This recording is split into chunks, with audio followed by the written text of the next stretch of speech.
আসছি। যারা আত্মীয় স্বজন আছে প্রত্যেকেই একটা এই খেলা উপলক্ষে এইখানে আসা যাওয়ার একটা মাধ্যম শুরু হয়।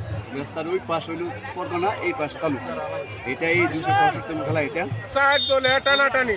আপনি কোন দলে? গায়ের জুড়ে যারা নিবা হয় আর নিবাবো। এই যে বংশগতভাবে আমরা এটাকে পরিচালনা করে আসতেছি, এটুকুই।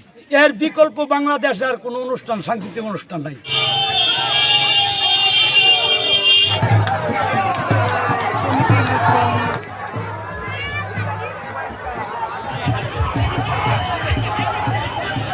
থেকে আমার বাপও মানে আমাকে কাঁধে নিয়ে খেলা দেখছে। আমিও এই খেলা দেখার জন্য বগুড়াতে আমার বাসা, বাড়ি ময়মনসিংহ।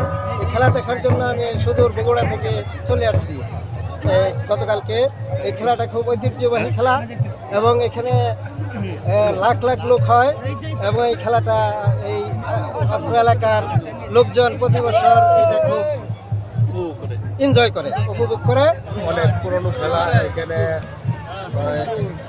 যে কোনো ঈদ উৎসবের সাথে এই খেলাটার উপলক্ষে একটা ঈদের আমেজটা এখানের দর্শক সবাই উপভোগ করে এবং যারা আত্মীয় স্বজন আছে প্রত্যেকেই একটা এই খেলা উপলক্ষে এইখানে আসা যাওয়ার একটা মাধ্যম শুরু হয় এবং খেলাটা খুব ঐতিহ্যবাহী খেলা। আমি অনেক দূর থেকে আসছি, আমার বাড়ি হচ্ছে মুক্তাগাছা থানা, থাকি আমি ঢাকাতে। আমি প্রায় প্রত্যেক বছরই এই খেলাটা দেখার জন্য আসি। ঐতিহ্যবাহী একটা খেলা। এক সময় তালুক পরগনা একটা সীমান্ত খেলা। রাস্তার ওই পাশ হইল পরগনা, এই পাশ তালুক। এটাই 266তম খেলা। এটার কোনো নিয়ম নীতি নাই, রেফারি নাই। যে পর্যন্ত গুটি না হারাবে এই পর্যন্ত খেলা চলবে 2 দিন 3 দিন, এমন 2 ঘন্টা শেষ, এমন 2 দিন। মাঠের অলরাউন্ডার আমি, আর ঘরের allrounder Tylox. Tylox toilet cleaner, clean মানেই টাইলক্স। আমি আসছি অনেক দূর থেকে, অবশ্যই দেওখোলা বাজার থেকে গুড়ি দেখার জন্য, কিন্তু এসে গুড়ি পাই নাই, গুড়ি দেখতে পাই নাই। হাজার হাজার মানুষ এখানে নাতি নিয়ে আসছি, তো এই মনের ভিতরে একটা আগ্রহ। চার দলে টানাটানি।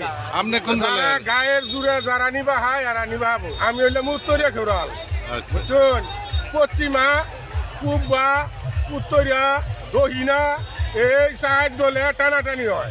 এই আজকে দৌলত মন্ডলের বাড়ি যেখানে দাঁড়িয়ে আছি, এইখান থেকে আমরা যে খেলার মাঠে এই খেলাটা খেলা হয়, দৌলত মন্ডল চিন্তা করলো যে আমাদের এত ভূমি ওইখানে, কিন্তু আমরা এগুলি ঠিকমতো আনতে পারতেছি না, এই ভূমি দস্যু, এই চুর ডাকাত।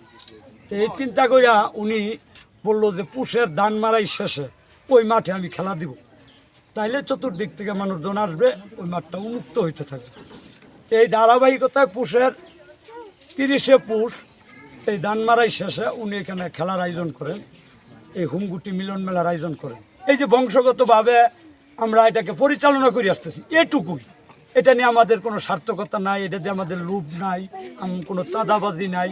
হ্যাঁ, এই এলাকার সমস্ত মানুষ আমাদেরকে সহযোগিতা করে। আমরা সবাইকে নিয়ে এই গুটির মাঠে যাইয়া প্রতি বছর 30শে পৌষ নির্ধারিত সময়ে আমরা খেলার মাঠে গুটিছি। আমার দেশবাসী এবং এই এলাকার সকলের কাছে অনুরোধ, আদি ঐতিহ্য সংস্কৃতিকে ধরে রাখার জন্য, এটা যেন কখনো দলীয়ভাবে না যায়। আমরা তো শুধু রক্ষণাবেক্ষণের একটু দায়িত্ব, আমরা জনগণের কাছে জিনিসটা সাজাই দিয়ে আসি।